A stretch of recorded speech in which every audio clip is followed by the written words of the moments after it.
Hello! Aujourd'hui, on va parler des relations, comme tu l'as vu juste en dessous. Et cette vidéo m'a été inspirée directement d'une conversation que j'ai eue en soirée avec, avec un jeune homme que je ne connaissais pas et qui me mettait en avant le fait que s'il avait une femme dans sa vie, ce serait beaucoup plus simple pour lui d'atteindre ses objectifs, de se sentir mieux, de se sentir aimé, etc., etc. Donc vraiment, il mettait tous ses espoirs à l'extérieur de lui-même, dans l'espoir d'avoir ça quand il rencontrerait cette fameuse femme qui allait combler en fait tout ce qui lui manquait à l'intérieur de lui.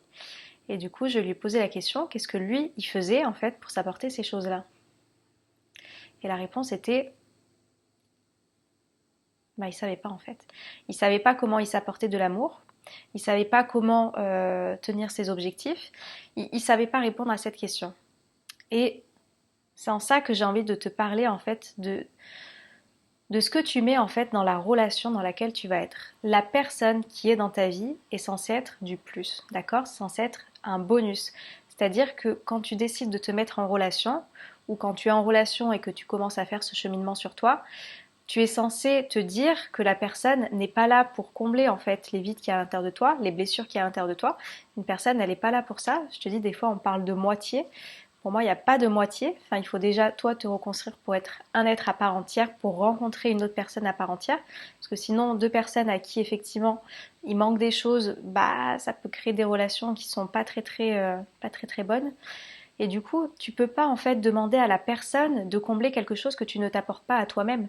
Tu peux pas demander ça à quelqu'un. Tu peux pas demander à quelqu'un de t'aimer si tu ne t'aimes pas toi-même. Tu peux pas demander à quelqu'un de te motiver si tu n'arrives même pas à te motiver toi-même.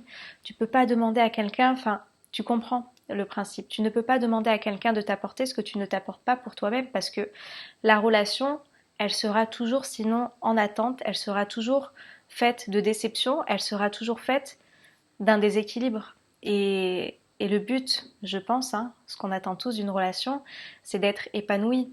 Et si tu n'es pas épanoui déjà toi-même en étant seul, comment veux-tu être épanoui avec une autre personne sur qui en plus tu reposes des attentes, tu reposes aussi des fois tout le passé que tu as pu avoir, toutes les blessures que tu as pu avoir que tu n'as pas réglées, tu vas attendre que cette personne elle vienne soigner là. Mais est-ce que cette personne elle est là pour ça? Est-ce que cette personne elle est là pour porter ce poids que tu n'as même pas réglé toi-même parce que tu ne veux pas faire ce travail sur toi? Non, elle n'est pas là pour ça. Et généralement, tu vas pas rencontrer les personnes, enfin pas les personnes, parce que ce qu'on veut tous, c'est rencontrer la bonne personne. Généralement, tu vas pas rencontrer la bonne personne tant que tu n'as pas réglé tout ça.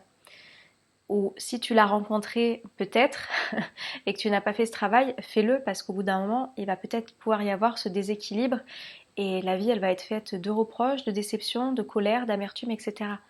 Et c'est pas le but. Quand tu te mets en couple, quand tu te mets dans une relation, l'objectif c'est de te sentir bien à deux parce que tu te sens déjà bien avec toi-même. Donc voilà, je voulais juste te partager cet échange que j'ai eu parce que ça m'a vraiment fait tilt parce que j'ai pu être comme ça aussi dans le passé, à vouloir attendre que la personne vienne combler mes blessures, vienne combler l'amour que je n'avais pas pour moi, l'estime que je n'avais pas pour moi, etc., etc.